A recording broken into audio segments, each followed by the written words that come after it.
Bismillahirrahmanirrahim. Assalamualaikum warahmatullahi wabarakatuh. Alhamdulillah, alhamdulillahilladzi arsala rasulahu bil huda wa dinil haq liyudhhirahu 'alal dini wa kafa billahi shahida. Asyhadu an la ilaha illallah wahdahu la syarika lah wa asyhadu anna Muhammadan 'abduhu wa rasuluhu la nabiyya ba'dahu. Allahumma sholli ala Muhammad wa ala alihi washabihi ajmain. Alhamdulillahirabbil alamin, bapak-bapak, ibu-ibu yang dirahmati oleh Allah Taala, tentunya yang pertama tidak lupa segala puji syukur kita panjatkan kepada Allah Taala karena dengan segala nikmat yang telah diberikan kepada kita, baik berupa nikmat kesehatan, kemudian juga nikmat kesempatan atau nikmat waktu luang, sehingga dengan nikmat-nikmat tersebut pada malam hari ini kita diringankan langkah kita oleh Allah Taala untuk hadir di mushola ini dalam rangka melaksanakan sholat fardu isya secara berjamaah dan nantinya akan dilanjutkan dengan sholat sunat tarawih secara berjamaah. Mudah-mudahan dengan berkumpulnya kita pada malam hari ini di rumah Allah ini menjadi bisyarah bagi kita, menjadi hujah bagi kita bahwa kelak nanti di hari kiamat kita juga akan berkumpul di jannahnya. Amin ya rabbal alamin. Dan yang kedua, salawat dan salam juga tidak lupa kita hadiahkan pada Nabi Muhammad SAW dengan wasilah Allahumma sholli ala Muhammad wa ala ali sayyidina Muhammad. Semoga dengan banyaknya kita bersolawat kepada beliau, kemudian juga kita senantiasa mengikuti sunnah-sunnah beliau, menghidupkan sunnah-sunnah beliau, kita nanti termasuk umatnya yang akan mendapatkan syafaat beliau di akhir nanti. Amin ya rabbal alamin. Bapak-bapak, ibu-ibu yang dirahmati oleh Allah Taala, sebagaimana tadi yang sudah disampaikan oleh pembawa acara bahwa tema kajian kultum kita pada malam hari ini sebagaimana yang telah ditetapkan oleh Persatuan Mubalik Kota Dumai adalah tentang konsep siasah dalam Islam. Nah, kurang lebihnya nanti kita akan bicara tentang bagaimana konsep siasah atau politik dalam Islam. Bapak-bapak, ibu-ibu yang dirahmati oleh Allah Taala, sebagaimana kita ketahui bersama bahwa Islam, agama yang kita anut ini adalah agama yang sempurna. Dikatakan bahwa Islam itu adalah agama yang syamil, agama yang lengkap, agama yang sempurna, dan juga agama yang paripurna yang diturunkan oleh Allah Subhanahu wa taala. Kenapa dikatakan demikian? Karena Islam di situ mengatur segalanya. Al-Islam yunaddimu alaqatil insan bi rabbih. Yang pertama, Islam itu mengatur interaksi atau hubungan antara manusia dengan Rabb-nya, dengan Tuhannya, dalam masalah akidah, dalam masalah ibadah. Kemudian yunaddimu ala qatil insan binafsihi, mengatur hubungan manusia dengan nafsinya, dirinya sendiri, dalam masalah pakaian, masalah minuman, termasuk juga masalah akhlak. Kemudian yang ketiga, yunaddimu ala qatil insan bi ghairihi min badil insan, mengatur hubungan antara manusia yang satu dengan manusia yang lain. Nanti dalam masalah ekonomi, masalah sosial, termasuk juga masalah politik. Nah, itulah kelengkapan Islam, ya, kelengkapan Islam. Bapak-bapak, ibu-ibu yang dirahmati oleh Allah Taala, tadi dikatakan salah satu hal atau perkara yang diatur dalam Islam yaitu adalah mengatur hubungan manusia dengan manusia sesamanya. Dan salah satu contohnya di situ adalah Islam mengatur dalam masalah siasah atau masalah politik. Yang pertama yang ingin saya sampaikan adalah tentang apa itu sebenarnya politik. Karena bisa jadi di antara kita, di antara kaum muslim kemudian mengatakan alergi terhadap politik atau anti politik, karena bisa jadi yang pertama kurang memahami tentang apa itu politik. Kemudian yang kedua, karena melihat praktek-praktek dari para politisi. Nah, itu biasanya seperti itu. Nah, makna politik dari sisi bahasa, kata siasah itu berasal dari kata sasa yasusu siasata, yang artinya adalah menjaga, mengatur, dan memelihara. Nah, itu dari sisi bahasanya. Kemudian dari sisi makna secara istilah, di dalam kitab Lisanul Arab dikatakan bahwa asyasa dia riayatul sukun. Dikatakan bahwa siasa atau politik itu adalah memelihara, mengatur urusan. Lengkapnya di situ dikatakan mengatur berbagai macam urusan. Demi apa? Demi kebaikan umat manusia. Nah, itulah politik. Jadi siasah atau politik adalah riayah sukun, mengatur atau memelihara berbagai macam urusan yang itu tujuannya adalah untuk kebaikan manusia. Nah, kemudian bagaimana kalau dalam Islam? Nah, dalam Islam kemudian politik itu diterjemahkan sebagai riayatul sukunil umat bil ahkami islamiyah. Jadi mengatur, mengurus, memelihara berbagai macam urusan umat dengan apa? Dengan aturan atau hukum Islam. Nah, itulah makna politik. Makanya kemudian dengan definisi atau makna seperti itu, sesungguhnya politik itu adalah perkara yang penting dalam Islam. Itu dikatakan sebagai amal yang agung. Bahkan itu adalah aktivitas para nabi dan rasul. Karena apa? Karena tadi mengatur urusan umat dengan hukum-hukum Islam. Itulah makna politik. Dan dalam pandangan Islam di situ ini adalah aktivitas yang mulia, aktivitas yang agung dan aktivitas yang mulia. Rasulullah SAW sebagai nabi kita, beliau juga mengajarkan aktivitas ini.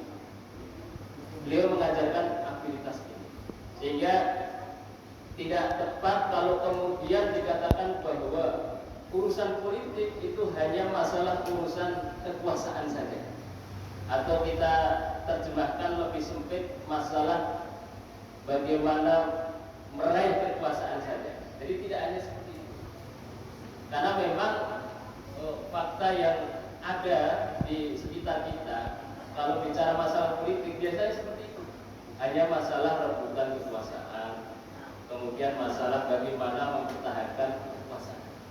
Padahal makna politik lebih luas dari itu, yaitu adalah bagaimana mengatur urusan.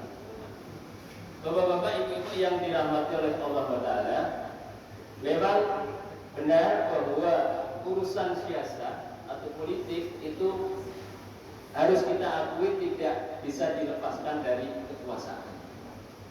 Itu memang benar. Hanya saja dalam Islam konsep politik di situ paling tidak harus memperhatikan dua hal yang menjadi asasnya.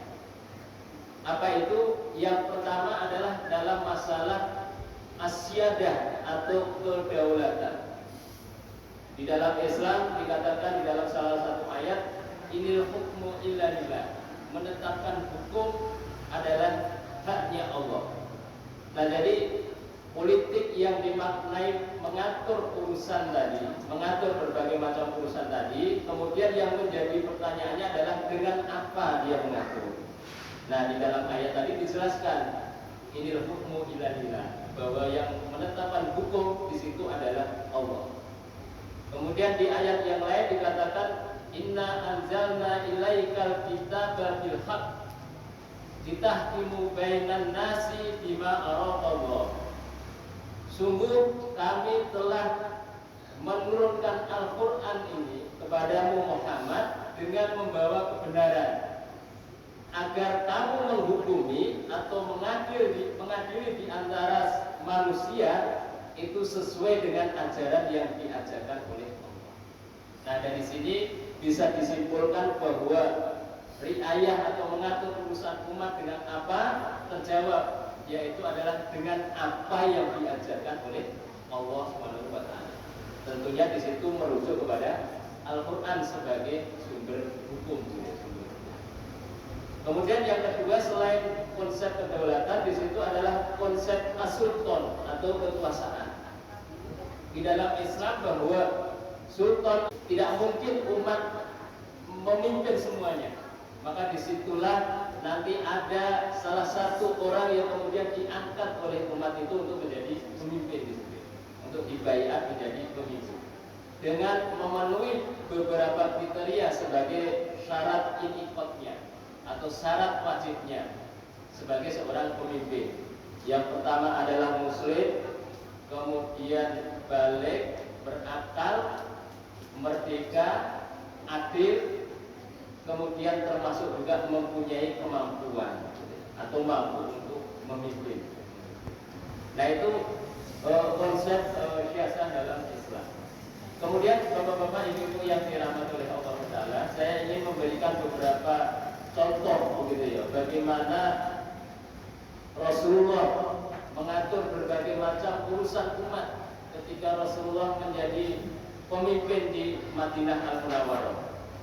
Misalkan dalam masalah pendidikan, Rasulullah kemudian menetapkan bahwa tebusan untuk orang-orang kafir yang kalah dari perang Badar yang menjadi ghanimah, yang menjadi rampasan perang gitu ya. Apa tebusannya? Di situ tebusannya adalah mengajari anak-anak muslim.